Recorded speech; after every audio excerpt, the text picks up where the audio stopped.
அது வந்த உடனே முதல் நாள் அந்த ஷூட்டிங்கு போன உடனே இவனும் இன்னொரு ஆர்ட் டைரக்டர் ஜாக்கி 2 பேரும் சொன்னது, என்ன ஒரு 3 நாள் தாங்குமா, அதுக்கப்புறம் இந்த வேற ஒரு ஆர்டிஸ்ட்டு தேடணும் இந்த படத்துக்கு இவங்க, ஏன்னா எனக்கு வெற்றிக்கு முட்டிக்கிருமா இது தாங்காதுன்னு.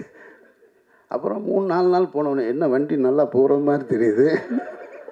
ஹாலிடேஸ்னாலே அது நம்ம ஜிடி ஹாலிடேஸ் தான், சவுத் இந்தியாஸ் #1 டிராவல் பிராண்ட். மணப்பெண்ணின் பிரத்யேகமான திருமணம் விவாஹா தி Chennai silks. VVD 80 years of legacy in consumer goods. அரங்கத்தில் இருக்கும் அனைவருக்கும் இறைவன் புறத்திலிருந்து சாந்தியும் சமாதானம் உண்டாகட்டும். பொதுவாகவே இது மாதிரியான ஒரு இசை வெளியீட்டு விழா அல்லது திரைப்பட விழாக்களில் மேடையில் அதிகமாக சேர் போட போட அங்கே முதல்ல வந்தவங்களுக்கு வந்து அது என்னை மாதிரி ஆளுக்கெல்லாம் உள்ளே வந்து ஆகா வச்சு செய்ய போகிறாங்க அப்படின்றது தான் எப்போதுமே உள்ளது.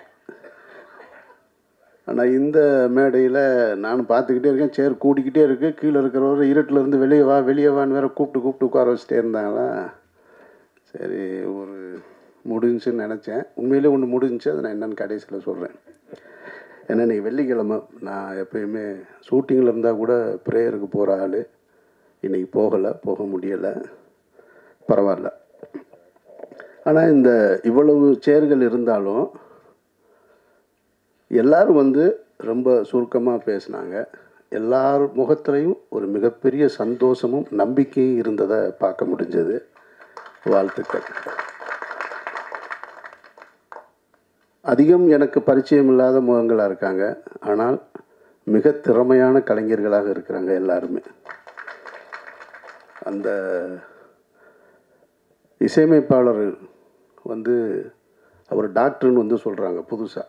அவர் டாக்டர் ஆனால் இசையமைப்பாளராக இருக்கார். மியூசிக் நல்லா இருக்குது, 2 பாட்டும் நல்லா இருக்குது. அவரோட அவர் கோட் பண்ணி சொன்னார் இல்லையா, அவர் சவுண்ட் இன்ஜினியர். நான் அந்த சவுண்டை நான் கேட்டுட்டு இருந்தேன். நான் மிக்சிங் ரொம்ப இன்ட்ரெஸ்டிங்காக இருக்குது, யார் பண்ணதுன்னு அவர் அதை கோட் பண்ணார்.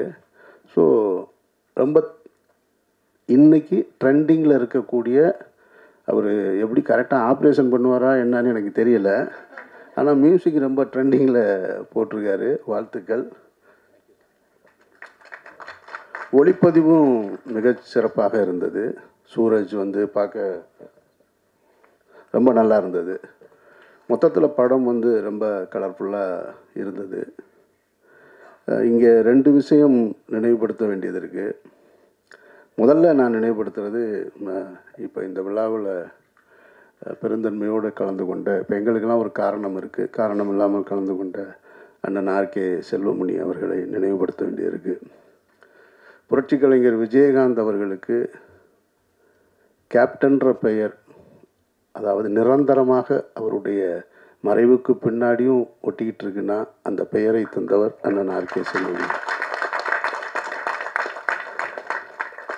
அந்த படம் இத்தனை ஆண்டுகள் கழித்தும் இன்றைக்கு திரையிடப்பட்டு ஒரு மாபெரும் வெற்றி அடையுதுன்னா அந்த படத்தில் தரம் இருக்கிறதுனால தான். அவ்வளோ அழகான ஒரு ஆக்ஷன் பேக்கடு ஒரு சினிமாவை வந்து அன்றைய காலகட்டத்திலே அவ்வளோ சிரமங்களுக்கு நடுவில் இந்திய சினிமாவிலே வந்து சோலேன்ற ஒரு படத்தில் தான் நம்ம வந்து அந்த ட்ரெயின் ஆக்ஷன் சீக்வன்ஸ் பார்த்துருப்போம். ட்ரெயினோட குதிரைகள் போகிறது. அதுக்கு வந்து நார்த் இந்தியாவில் லொக்கேஷன் இருக்குது, ட்ரெயின் இருக்குது, லொக்கேஷன் இருக்குது, குதிரை இருக்குது. தமிழ்நாட்டில் வந்து லொக்கேஷன் ரொம்ப குறைவு தான். அந்த மாதிரியான ஒரு ட்ராக்கோட அது தேனிக்கு போகிற வழின்னு நினைக்கிறேன். என்னென்ன ஆண்டிப்பட்டி அந்த இடத்துல அவ்வளோ அழகாக அந்த ஃபைட் சீக்வன்ஸ் எடுத்ததாக இருக்கட்டும். அந்த அருவி கிட்டத்தட்ட சோலையில் இருக்கிற எல்லாமே ரிசம்லன்ஸாக இருக்கும், ஆனால் புதுசாக இருக்கும் எல்லாமே. அவ்வளோ அழகாக அவ்வளோ பெரிய பட்ஜெட்டில், ஏன்னா அது ப்ரொடக்ஷனே 2 வருஷம் 3 வருஷம் இருந்தது சோலை. இவர் எப்படி அந்த படத்தை எடுத்தார் அப்படின்றத ஆச்சரியப்படுத்துகிற அளவுக்கு இன்றைக்கும் அது திரையரங்கில் வெற்றி அடைஞ்சிருக்குன்னா அதில் இருக்கிற குவாலிட்டி தான். அப்படி ஒரு ஆக்ஷன் படத்தை கொடுத்த அண்ணன் ஆர்கே செல்வமணிக்கு என்னுடைய நெஞ்சார்ந்த வாழ்த்துக்கள். அந்த படத்தை சரஸ்வதி தேட்டரில் ரிலீஸ் அன்னைக்கு நைட் ஷோ பார்த்தவன் நான். அப்போல்லாம் சினிமாவுக்கு வரல. இப்படி ஒரு உங்களோடு இந்த மேடைகளை பங்கு போட்டுக்கிருவேன்றதெல்லாம் நினச்சி கூட பார்த்ததில்லை. எனக்கும் அவருக்குமான உறவு என்பது நிறைய முரண்களோட, சண்டைகளோட, நட்போட, அது நிறைய இருக்குது. பெரிய கதை. நான் பொதுவாக எல்லாரையும் சார்னு தான் கூப்பிடுவேன். பிறகு சிலரை தான் அண்ணேன்னு உரிமையோடு அழைப்பேன். அதில் மிக முக்கியமானவர் செல்வமணி அண்ணன். இன்னொன்று கீழே உட்காந்துருக்காரு ரமேஷ் கிருஷ்ணன் டைரக்டர், அவர் அண்ணன் தான் நினைப்பேன். ரொம்ப டஃப்பாக இருக்குது என் கூட ஒர்க் பண்ணுறது அப்படின்றாங்க. உண்மைதான் அது. எனக்கு வந்து ரொம்ப இந்த பாலிஸ்டாக மாஞ்சா போட்டு வேலை செய்கிறது அது வராது, தெரியாது. ஒன்று கொஞ்சம் கடினமாக தான் இருப்பேன். தங்கலில் வர்ற அமீர் கான் மாதிரி தான் நான் அப்படி தான் வந்திருக்கேன். நான் இந்த சினிமா அப்படின்றது எனக்கு சினிமாவுக்கு வருவதற்கு முன்னாலே உதவி இயக்குனராக இருக்கும்பொழுதுலேருந்தே தெரியும் எனக்கு. இது ரொம்ப ஒரு காம்படிட்டிவான வேர்ல்டு. இது ரொம்ப போட்டி நிறைந்த உலகம். இதில் போய் வந்து நம்ம அசிஸ்டண்ட் வந்து பேம்பர் பண்ணிக்கிட்டே இருக்கக்கூடாது. அவனை மேக்ஸிமம் எவ்வளோ ட்ரிகர் பண்ணிக்கிட்டே இருக்கணுன்றது என்னுடைய பாணியாக நான் வச்சுருக்கேன். நான் தங்கலில் தன்னுடைய பொண்ணுங்க 2 பேரையும் தண்ணிக்குள்ளே தள்ளி விட்டுருவார் பாருங்க அமீர் கான். அந்த மாதிரி தான் தள்ளி விடுறது தான் நம்ம வேலை. நீ நீந்தி மேலே வா அப்படின்னு. அப்போ தான் நீ இந்த இடத்துக்கு வர முடியும். நான் உன்னை பேம்பர் பண்ணிக்கிட்டே இருந்தேனாக்க சார்ட்ட ரொம்ப கம்ஃபர்ட்டாக இருக்குன்னு இங்கே இருப்பான். என்னுடைய முதல் படத்துலேருந்து மௌனம் பேசிலேருந்து இப்போ வரைக்கும் நிறைய அசிஸ்டன்ட் டைரக்டர்ஸ் என்கிட்ட இருந்துட்டு வெளியில் போயிருக்காங்க. பாதி பேரே எனக்கு தெரியாது. சார் உங்களோட தான் சார் ஒர்க் பண்ணேன். அப்படியா, சரி ஓகே அப்படின்னு. ஏன்னா ஒரு ஷெடியூலில் இருப்பான், அடுத்த ஷெடியூலில் இருக்க மாட்டான். 2வது ஷெடியூலில் இருப்பான், 3வது ஷெடியூலில் இருக்க மாட்டான். சார் திட்டுறாரு சார்னு ஓடி போயிடுவோம். சார் அப்புறம் எங்கேயாவது பார்ப்போம். எங்கேயாவது பார்க்கும்போது எங்கடா இருக்கீங்க அப்படின்னு கேட்டால், சார் ஒரு டிஸ்கஷனில் இருக்கேன் சார்மா. யார் கூடடாமே? ஒரு புது டைரக்டர் சார். நீயே முழு படம் முடிக்கலை, இவன் போய் ஒரு புது டைரக்டரோட டிஸ்கஷனில் இருக்கேன்றான். அப்போ நான் அவங்களெலாம் கூப்பிட்டு ஒன்று சொல்லுவேன், என்கிட்ட கோச்சிட்டு போ, தப்பு கிடையாது. என்னை எதிர்த்துட்டு கூட போ, அதுவும் தப்பு கிடையாது. ஆனால் திரும்ப நான் உன்னை பார்க்கும்போது எங்கடா இருக்கேன்னா, சார் மணி சார்கிட்ட ஒர்க் பண்ணுறேன்னு சொல்லு, சங்கர் சார்கிட்ட ஒர்க் பண்ணுறேன்னு சொல்லு. நீ இங்கேருந்து போய் ஒரு படம் கம்ப்ளீட் பண்ணாமல் இன்னொரு புது டைரக்டரோட போய் டிஸ்கஷனில் இருக்கேன்னா அது ஒரு சுகம். டிஸ்கஷனில் இருக்கேன்னு சொல்கிறது, உழைக்கிறது ரொம்ப கஷ்டம், டிஸ்கஷன் ரொம்ப ஈஸி. நீங்கள் வந்து ஆமாம், ஏன்னா இங்கே எல்லாமே சாப்பாடு ஏதோ சாப்பிட்டுட்டு டீயை குடிச்சிட்டு தம் அடிச்சுட்டு வேலை செய்யணும். உழைக்கிறது ரொம்ப கஷ்டம். இப்போ எங்கிட்டேருந்து போனவங்க அந்த மாதிரி பார்த்தீங்கன்னாக்கா ஒரு 30-40 பேர் இருப்பாங்க. ஜெயிக்கிறவங்க வெளியே வந்தவங்க ரொம்ப குறைவு தான். எவெல்லாம் திட்டு வாங்கிட்டு கூட இருந்தானோ அவன் தான் வெளியே வர்றான். கோச்சிட்டு போனவன் வரமாட்டேன்றான். கனியை சொல்லும்போது இங்கே சொன்னாங்க, கனி ஒரு ஃபைட் மாஸ்டர் சொன்னார்னு நினைக்கிறேன். ஃபைட் மாஸ்டர் சொன்னார், அவர் ரொம்ப உடம்பு பத்திரமா பார்த்துங்க. இல்லை அந்த மாதிரிலாம் ரிஸ்க் எடுக்காதீங்கன்னு சொன்னாருன்னு. அப்புறம் இவனை சாம சொன்னான்னு சொன்னாங்க, சீரியலுக்கு நீ போவாத அப்படின்னு. ஆனால் அவன் என்ன செஞ்சான்றது உங்களுக்கு தெரியணும்ல. இவன் பருத்தி வீரன் என் கூட ஒர்க் பண்ணிகிட்ருக்கான். அப்போ தான் உன்னை சரணடைந்தனுக்கு இவனுக்கு வந்து கனிக்கு ஸ்டேட் அவார்டு அனௌன்ஸ் பண்ணியிருக்காங்க. சரின்ட்டு அப்போ நம்ம தானே கனியை வந்து ரொம்ப பம்ப் பண்ணி வெளியே தள்ளணும்னு கனியை அங்கேயே வச்சு ஒரு செயின்லாம் போட்டு ஃபோட்டோலாம் எடுத்து பத்திரிக்கையெல்லாம் கொடுத்துட்டு, சரி கனி வந்து அடுத்த படம் டைரக்ட் பண்ணுவார், அமீரும் பாலச்சந்தர் சாரும் நடிக்கிறதா, 2 பேரும் நடிக்கிறாங்க, கனி டைரக்ட் பண்ணுறான் அப்படின்ற மாதிரிலாம் ஒரு செய்தி வந்திருக்கு. கனி வந்து மிக கடினமான உழைப்பாளி, அதில் மாற்று கருத்தே கிடையாது. நிறைய படிப்பான், நிறைய படித்து எனக்கு சொல்லிக்கிட்டே இருப்பான். நமக்கு படிக்கிற பழக்கம் இல்லை, கனி ஆனால் சொன்னால் கேட்டுக்கிட்டே இருப்பேன் நான். அங்கே என்ன பண்ணுறாரு கனி வந்து ஒரு அந்த வாடிப்பட்டியில் போலீஸ் ஸ்டேஷன் சீக்வன்ஸ் எடுத்துக்கிட்டு இருக்கோம். அங்கே ஒருத்தர் நான் வந்து எனக்கு அவர் சொன்ன மாதிரி செல்வமணி அண்ணன் சொன்னது மாதிரி குண்டூசி இல்லைன்னு வேறு ஏதாவது செய்ய மாட்டேன். டைலாக்லாம் எழுதிட்டு போயிடுவேன், வேறு ஒரு பிரச்சனை இருக்குது எனக்கு. அப்போ அங்கே ஒரு புது ஆர்டிஸ்ட், அங்கே பார்க்குற ஆர்டிஸ்ட்டை எடுத்துக்கிறது எனக்கு ஒரு வழக்கம். யாராவது ஏதாவது நல்லா பண்ணாங்கன்னா சரி அவனை கூப்பிட்டு அவனுக்கு ட்ரெஸ்ஸை போட்டு விடு அப்படின்னு. அப்படியே ஒருத்தனுக்கு மாட்டி விட்டேன் தெரியாதனமாக ஒரு இன்ஸ்பெக்டர் ட்ரெஸ்ஸை. அப்போ நடிக்கவே மாட்டேன்றான் கனி உள்ளியா அவனுக்கு அப்படின்னா. இப்போ போய் தம்பி இங்கே பாருப்பா அப்படின்னு பக்கத்தில் போய் நான் கத்திக்கிட்டே இருக்கேன். இவன் போய் இல்லையா அப்படி இல்லையா அப்படின்னா, என்னடா அவனை போட்டு உருவிட்டே இருக்க நீங்கன்னு போய் சப்புன்னு ஒரு அடியை போடுவேன். நீ போய் பக்கத்தில் போய் தடவி கொடுத்துக்கிட்டே இருக்கேன்னா, அண்ணா எனக்கு அதெல்லாம் வராது, நீ வரலன்னா இங்கிட்டு வாடா அந்த பக்கம், சும்மா அவனை போட்டுக்கிட்டுன்னு இப்படி சத்தம் போட்டு ஏற்கனவே கனி மேலே கோவத்தில் இருக்கேன் நான். அவனுக்கு ஃபைல் எடுத்து நல்லா 2 அடி டம்முன்னு போட்டவுடனே டைலாக் வந்துருச்சு அவனுக்கு. அதுக்கப்புறம் நடிச்சிட்டேன். நடித்தாச்சு, முடிஞ்சிருச்சு. கனியை திட்டினதில் கனிக்கு வந்து கனி ரொம்ப இலகிய மனசுக்காரன் தான். காய்ச்சல் வந்துருச்சு. பொன்வண்ணே சொல்கிறாரு, சும்மா ஒருத்தன் வேலை பார்த்துக்கிட்டு இருந்தான், அவனை கூப்பிட்டு திட்டி அவனுக்கு காய்ச்சல் வந்துருச்சுன்னு. சரிப்பா போய் ரெஸ்ட் எடுப்பாப்பா அப்படின்னா கனி ஊருக்கு வந்துட்டோம். 2 நாள் ஊருக்கு வந்ததுக்கப்புறம் பார்க்குறேன் நான் என்னன்னு. அப்போது டிவியில் ஏதோ ஒரு ஷோஸ் ஒன்று, அப்படி தானே, தங்க வேட்டை. திடீர்னு போய் தங்க வேட்டையில் போய் கமிட் ஆகிட்டு வந்து நிற்கிறேன். ஐயோ என்னையா கனி, நான் உன்னை வச்சு படம் பண்ணணுன்னு இருக்கேன், ப்ரொடியூஸ் பண்ணணும், டைரக்டர்னா நிற்றேன். அண்ணே இல்லைண்ணே நான் அதை போகிறேண்ணே அப்படின்னா. சினிமாவுக்கு வந்துட்டேன்னு முடிவு பண்ணிட்டேன்னா டிவி பக்கம் போகக்கூடாதுன்னு நான் சொன்னேன். கேட்கல. அவன் போய் தங்க வேட்டையெல்லாம் பண்ணிவிட்டு நிறையா பணம் சம்பாதிச்சுட்டு அதுக்கப்புறம் வந்துட்டு, ஆனால் என்ன அட்வைஸ் பண்ணியிருக்கான் பாருங்க, எவ்வளோ தெளிவு பார்த்தீங்களா. நான் சொன்னப்போ கேட்கல. ஆனால் அதே மாதிரி தான் நடிக்கிறதுக்கும் கனியை முதல்ல அந்த பஞ்சு மிட்டாய் வண்டி கொண்டு வந்து அந்த பிரியாமணி வீட்டில் வந்து கார்த்தி தகராறு பண்ணும்போது கஞ்சா கருப்பு வந்து நிற்பான். அப்போ தான் கனி சீக்கிரம் அந்த கைலியை கட்டிட்டு துண்டை போட்டுவானா. ஐய நான் வரமாட்டேன் உங்கள்கிட்ட, நீங்கள் எல்லோரும் முன்னாடி வச்சு அடிக்கிறதுக்கு ட்ரை பண்ணுறீங்க போல இருக்குன்னு. நீ வாயா, நீ வந்தால் தான் சரியாக இருக்குன்னா வந்து நின்னா கனிக்கு கஞ்சா கருப்பை தள்ளி விட்டு. ஆனால் அன்றைக்கி வந்து கனி அவ்வளோ யோசிச்சு, ஆனால் அன்றைக்கும் கனியை திட்டு வாங்கிட்டு தான் அப்படின்னா. அப்புறம் ஒரு மாதிரி நல்லபடியாக முடிஞ்சு அந்த சீன் ஒரு 5 நாள் எடுத்தோம். அது ஏன் சொல்கிறேன்,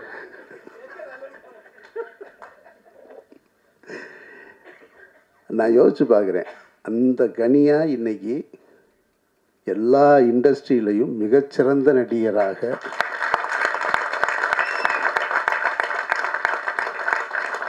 பிரமாதப்படுத்தலாம். எனக்கு ஆரம்பகால படங்கள் பார்க்கும்போது சுப்பிரமணியபுரம் பிடிச்சிருந்தது. ஈசன் பார்க்கும்போது ஈசன் எனக்கு ஒன்றும் பெருசாக என்னை இம்ப்ரெஸ் பண்ணலை. அதாவது கனியுடைய நடிப்பு இப்படி நெஞ்சு அப்படி நிமித்தி இப்படி ஒரு போலீஸ்காரனா வேணும். ஏன்டா நெஞ்சை நிமித்தியே நிற்கிற போலீஸ்காரன்னா, அதெல்லாம் சிவாஜி சார் காலத்தில் முடிஞ்சிருச்சு, நீங்கள் இன்னும் கொஞ்சமாக இறக்குங்க கீழே சொல்கிற அப்படின்னு. அப்புறம் பார்த்தா கொஞ்சம் கொஞ்சமாக அப்படியே மாறி வட சென்னையில் நான் நடிக்க போகிறேன், என்னை வச்சு செய்கிறாங்க இவன் எல்லோரும். ஏன்னா அந்த ஷூட்டிங் முதல்ல ஆரம்பித்தாச்சு, நான் பாதியில் தான் போய் ஜாயின்ட் ஆனேன். அதுவும் போகும்போது சம்மந்தம் இல்லாமல் ஒரு 70s 80s காஸ்டியூமு, ஒரு 32 இன்ச்சு பெல்ஸு, ஒரு நீல காலரு, இதெல்லாம் போட்டு அந்த காஸ்டியூமே நமக்கு ஒரு மாதிரி கூச்சமாக இருக்குது. அதோடு போய் உட்காந்தா வாங்க வந்து உட்காருங்க, வந்து நம்ம சங்கத்தில் சேருங்க. பூரா பெரிய பெரிய ஆளாக இருக்காங்க. ஒன்று இந்த பக்கம் கிஷோர், ஒன்று தீனா, அந்த பக்கம் பவன், டேனியல் பாலாஜி, எல்லாம் நடிப்பில் பிச்சு உதற ஆளுங்க. இவன் கனி வந்து எக்ஸ்பர்ட் ஆகிட்டான். வெற்றி சொல்கிறாப்புல எங்க டயலாக்கெல்லாம் வாங்கி வச்சுக்கிறாப்புலங்க, முதல்ல மனப்பாடம் பண்ணி முடிச்சுட்டு அப்புறம் நம்மளை வந்து தம்மு போடுறீங்களா அப்படின்னு, இருறா டயலாக் பார்த்துக்கிறேன்டா, அதெல்லாம் அங்கே போய் பார்த்துக்கலாம். இவன் முதல்ல பார்த்துறான், அதெல்லாம் அங்கே போய் பார்த்துக்கலான்னு கரெக்டாக ஷார்ட்டுக்கு முன்னாடி வரைக்கும் எதையாவது ஒரு விக்கு ஒன்று வச்சுருப்போம். ஷார்ட் ரெடின்னு ஒன்று அவசரமாக அந்த விற்க மாட்டுவான், அது ஒழுங்காக கூட நிற்காது. அண்ணே விடுங்கண்ணே, அது பாருங்க டேக்கு முன்னாடி சரியாயிரும் பாருங்க. ஸோ அதாவது ஒரு ஆர்டிஸ்டாக ரொம்ப அழகாக ஹேண்டில் பண்ண ஆரம்பிச்சிட்டான். ஒரு சாப்பிட்ற சீனு நான் ஆண்ட்ரியா இவ்வளோ ஆர்டிஸ்ட்டு உட்காந்துருக்கோம், எல்லோரும் டைலாக் சொல்லிட்டு வந்து நான் எல்லாருக்கும் கவுண்டர் கொடுக்கணும். அவன் டைலாக்கு கரெக்டாக சொல்லிவிட்டு இப்போது டேக் போகிறது வரைக்கும் என் கூட பேச்சு கொடுத்துட்ருக்கான். எனக்கு டைலாக் வரலன்னா அவன் சாப்பிட்டுக்கிட்டே என் டைலாக்கும் எடுத்து கொடுக்குறான். நான் அசந்துட்டேன். நான் இரடா இவ்வளவு வந்து இதுக்குள்ளே எனக்கு பஞ்சு மிட்டாய் வண்டி தான் ஞாபகம் தான் வருது. அங்கே இருந்தவன் எங்கே வந்து நின்று நம்மளே போட்டு இந்த பாடுபடுத்துகிறானே. அது வந்த உடனே முதல் நாள் அந்த ஷூட்டிங்கு போனவுடனே இவனும் இன்னொரு ஆர்ட் டைரக்டர் ஜாக்கி 2 பேரும் சொன்னது, என்ன ஒரு 3 நாள் தாங்குமா, அதுக்கப்புறம் இந்த வேற ஒரு ஆர்டிஸ்ட்டு தேடணும் இந்த படத்துக்கு இவங்க, ஏன்னா எனக்கு வெற்றிக்கு முட்டிக்கிருமா இது தாங்காதுன்னு. அப்புறம் 3-4 நாள் போனவொடனே என்ன வண்டி நல்லா போகிற மாதிரி தெரியுது, ரொம்ப ஒவ்வொரு அவனோட வளர்ச்சியை நான் பார்த்துக்கிட்டே இருக்கேன் நடிப்பில். இப்போ அதுக்கு அடுத்து திருமாணிக்கம்னு ஒரு படம் பார்த்தேன். திருமாணிக்கம் பார்த்தா இந்த கேரக்டர் வேறு யார் பண்ண முடியும்னு யோசிக்கிறேன் நான். இவனை விட்டால் வேறு ஆளே கிடையாது அப்படின்ற மாதிரி அந்த படம் இருந்தது. இப்போது சமீபத்தில் ஒரு தெலுங்கு படம் ட்ரெய்லரு துல்கர் சல்மானோட இப்போ ரிலீஸ் ஆகிருக்கு. காந்தா தெலுங்கு தானே, தமிழ் தெலுங்கு. அப்படி பார்த்துட்டு ஆச்சரியப்பட்டு போனேன் நான். ஏன்னா இவ்வளோ அழகாக பெர்ஃபார்ம் பண்ணுறான் ஒரு டைரக்டர் கேரக்டர் அதானே, ரொம்ப பிரமாதமாக இருக்குது. அவன் வந்து இப்போது அப்படி லெஃப்ட் ஹேண்டில் டீல் பண்ணுறான் ஆக்டிங்கை. ஸோ எனக்கு அந்த வளர்ச்சி ரொம்ப பிடிச்சிருக்கு. அவனுடைய கடின உழைப்பு, அதில் எந்த மாற்று கருத்தும் கிடையாது. அங்கேருந்து எங்கிட்ட இருந்து அவங்ககிட்ட போய் சரியாக சேர்ந்துருக்கான். அப்போ நான் சொல்கிறது, என்கிட்டருந்து கோச்சிட்டு போனால் நான் நினச்சது ஒரு பெரிய டைரக்டர்கிட்ட போய் சேரணும் என்னுடைய உதவியாளர்கள்னு. ஆனால் அவன் சரியான இடத்துல போய் சேர்ந்துருக்கான் அப்படின்றது தான் இங்கே நான் உணர்றது. ஸோ இப்போ அங்கேருந்து தான் இது வந்திருக்கு. அதனால் கனி, உன்னுடைய வளர்ச்சிக்கும் என்னுடைய நெஞ்சார்ந்த வாழ்த்துக்கள். மற்றபடி இந்த அவர் ஹீரோவை பற்றி எனக்கு ஒன்றும் பெருசாக தெரியாது. பொதுவாக ஒரு பழமொழி சொல்லுவாங்க, ஊராம்புள்ளையை ஊட்டி வளர்த்தா தாம்புள்ள தானாக வளரும்னு. அவங்க மாமா என்று சொல்லக்கூடிய அவருடைய தந்தை ஸ்தானத்தில் இருந்த மாமா வந்து நிறைய புதிய இயக்குநர்களை அறிமுகம் செஞ்சுருக்காரு. மரகத நாணயத்தை எடுத்த சரவணன், பேச்சுலர் எடுத்த சதீஷ்ன்னு, அவர்களையெல்லாம் அறிமுகப்படுத்தினதுனால தான் இன்றைக்கி மகேஷ்ன்ற தயாரிப்பாளர் மூலமாக உங்கள் புள்ள தேவ் வந்து ஹீரோவாகிட்டார். அவர் சொன்னார், நம்ம எல்லாரும் அவங்கெல்லாம் இருக்கணும் இந்த மேடையிலன்னு நான் ஆசைப்பட்டேன்னு. வாழ்க்கை அப்படி நம்ம நினைக்கிற மாதிரிலாம் நடக்காது. அப்படி நினைக்கிற மாதிரி நடந்துச்சுன்னு சொன்னால் அது வாழ்க்கையாக இல்லைன்னு இல்லை. பொதுவாக சொல்லுவாங்க, நீ போகிற பாதையில் எந்தவித இடைஞ்சலும் இல்லைன்னு சொன்னால் அது உனக்கான பாதை இல்லை, யாரோ போட்ட பாதைன்னு. அப்போது நீ போகிற பாதையில் இடைஞ்சல் இருக்குன்னா தான், அதை சரி பண்ணால் தான் அது நீ போட்ட பாதையாக இருக்கும், உனக்கான பாதையாக இருக்கும்னு. அதனால் யார் இருக்காங்க இல்லை அப்படின்றதெல்லாம் தெரியல. இப்போது பொதுவாக மேடைகளில் சொல்லுவாங்க, ஒரு உலகம் முழுக்க எங்கேயாவது ஒரு விருது விழாவில் பார்த்தா நான் வந்து எங்கள் அப்பா அம்மாவுக்கு நன்றி சொல்கிறேன் அப்படின்னு சொல்லுவாங்க. எனக்கெல்லாம் அப்படி ஒரு வாய்ப்பே கிடையாது. ஏன்னா என்னோடய 14 வயசில் எங்கள் அப்பா இறந்து போயிட்டார். நான் இப்படி ஒருத்தர் இருப்பேன்றதே எங்கள் அப்பாவுக்கு தெரியாது. அவர் பார்க்கும்போது நான் டவுசர் போட்டுட்டு இருந்த ஒரு பையன். அதுக்கப்புறமா இப்படி ஒருத்தன் வருவான், இப்படி ஒரு ஆளாக இருப்பான்றது தெரியாது. எங்கள் அம்மாவும் பெருசாக அதை எடுத்துக்கிட்டதும் கிடையாது. என்னுடைய பயணமே வேறு. அதனால் நம்ம நினைக்கிறது போல் வாழ்க்கை இருக்காது. பொதுவாக சாமானிய மனிதர்களுக்கே வாழ்க்கை இருக்காதுங்கும்போது சினிமா இன்னும் கூடுதல். நம்ம நினைக்கிறது எதுவுமே இங்கே நடக்காது. நம்ம பல கற்பனைகளில் வந்திருப்போம். திரைத்துறைக்கு வரும் பொழுது நான் நினைப்பேன், ஏன் படத்தை வந்து இப்படிலாம் எடுக்கிறாங்க, அப்படி ஸ்பாட்டுக்கு போனோம்னா அப்படி சிரிச்சுக்கிட்டே ஜாலியாக ஹீரோக்கிட்ட இது பேசிட்டு ஹீரோயின்கிட்ட இது பேசிட்டு இந்த மாதிரிலாம் எடுக்கலாமே நினச்சி வந்தவன் தான் நான். கடைசியில் வந்தால் யாருக்கிட்டையுமே பேசுகிறதில்ல, கேமராமேன்ட்ட கூட பேசக்கூட முடியாத ஒரு சூழல். இங்கே வந்து அந்த வேகம், அந்த அந்த அந்த கால் சீட்டுன்ற சொல்கிறது, அந்த நேரம், 150 பேரை மேனேஜ் பண்ணுறது, இதில் போய் சிரிக்கிறதுக்கு, பேசுகிறதுக்கு, விளையாடுறதுக்கு எதுக்குமே எனக்கு நேரம் இல்லை. நான் என்னை அப்படி மாற்றிக்கிட்டேன். அதனால் வாழ்க்கை உங்களை மாற்றிடும். நிச்சயமாக இந்த பயணம் உங்களுக்கு ஒரு புது அனுபவத்தை கொடுக்குன்னு நான் நம்புகிறேன். நான் சாம் என்கிட்டே ஒர்க் பண்ணியிருக்கான், கனிக்கிட்டே ஒர்க் பண்ணியிருக்கான். ஆனால் 2 பேருடைய பாணி இருக்கான்னு தெரியலை.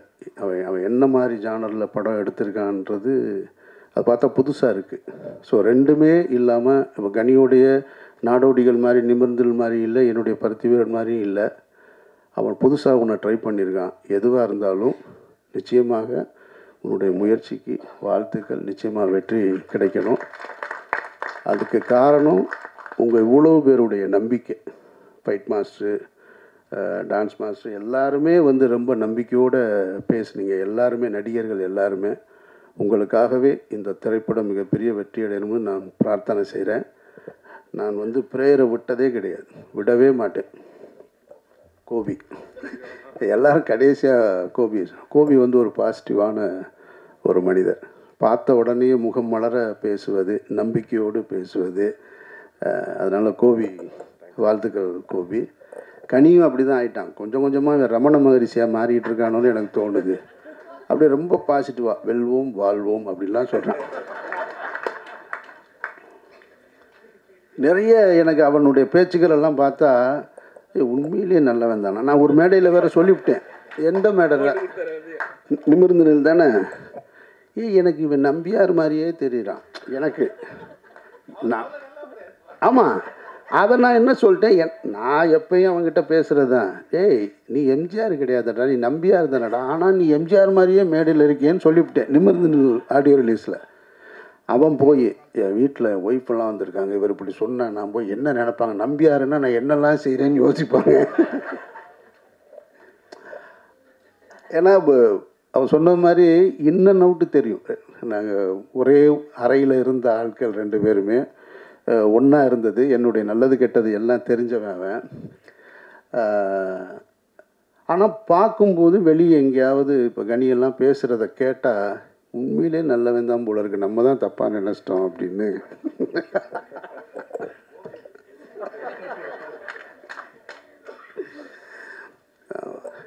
ரொம்ப சந்தோஷமாக இருக்குது இந்த விழாவுக்கு. அதாவது ஒரு ஆசிரியருக்கு எது பெருமை அப்படின்னா, தான் வேலை பார்த்து சம்பளம் வாங்கினது அது பெருமை கிடையாது. தன்னுடைய மாணவர்கள் உயர்ந்த நிலைக்கு வரும்பொழுது தான் அது பெருமை. ஏன்னா அந்த உயர்ந்த நிலைக்கு வரக்கூடிய மாணவர்கள் இதுதான் என் டீச்சர்னு சொல்லும்போது கிடைக்கிற அந்த கௌரவம், அந்த கண்ணியம் இருக்கு இல்லையா, அதுதான் மிகச்சிறந்தது. அதுபோல் எங்களை போன்ற இயக்குநர்களுக்கு என்னுடைய உதவியாளர் ஒருத்தன் ஜெயிச்சு வந்து, சார் நான் அவர்கிட்ட ஒர்க் பண்ணேன்னு சொல்லும்போது தான் நாங்களும் லைவாக இருக்கோன்றது தெரியும். ஸோ நம்மக்கிட்ட இருந்தும் ஒருத்தன் வந்திருக்கான் அப்படிங்கும்போது, இப்போது பாலச்சந்தர் சார் ஒரு மேடையில் சொன்னதை நான் சொல்கிறேன். நான் இவங்களோடலாம் போட்டி போட வேண்டியது இருக்கியா அப்படின்னாரு ஒரு பட விழாவில் எங்களை போன்ற இயக்குநர்களை பார்த்து. அது மாதிரி இப்போ இவன் எடுத்திருக்கிறத பார்த்தா நம்மளும் இது மாதிரி ஒரு படம் எடுக்கணும் போலன்னு அந்த ஒரு ஆசையை தூண்டுது. அப்போ என்னுடைய உதவியாளர், அப்போ அந்த பெருமையை அவன் எனக்கு கொடுத்துருக்கான்னு தான் நான் நினைக்கிறேன். நான் வாழ்த்துக்கள் சாம், உன்னுடைய ஒட்டுமொத்த குழுவினருக்கும். உங்களோட ராம்னு ஒருத்தர் இருந்தார், எல்லோருக்கும் என்னுடைய நெஞ்சார்ந்த வாழ்த்துக்கள், பாராட்டுக்கள். மிகப்பெரிய வெற்றி அடையட்டும், இறைவன் உங்களுக்கு ஆசீர்வதிக்கட்டும். வேறு யாரையும் நான் விடலைன்னு நினைக்கிறேன். நன்றி நன்றி. Holidays nale adu namma GT Holidays da, South India's #1 travel brand. மணப்பெண்ணின் பிரத்யேகமான திருமணம் விவாஹா தி Chennai silks. VVD, 80 years of legacy in consumer goods.